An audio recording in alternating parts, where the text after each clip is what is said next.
જય માતાજી મિત્રો તમે જોઈ શકો છો મિત્રો, સાંજનો નજારો તમે જોઈ શકો છો મિત્રો. સૂર્ય ભગવાનના દર્શન મિત્રો તમે કરી શકો છો. કુદરતી સૌંદર્ય નજારો,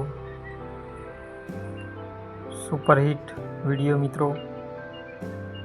આવા વિડીયો જોવા માટે મિત્રો ચેનલને સબસ્ક્રાઈબ કરી દેજો, લાઈક કરી દેજો, સારી એવી કોમેન્ટ કરજો મિત્રો, અને વિડીયો શેર કરી દેજો. જય માતાજી મિત્રો.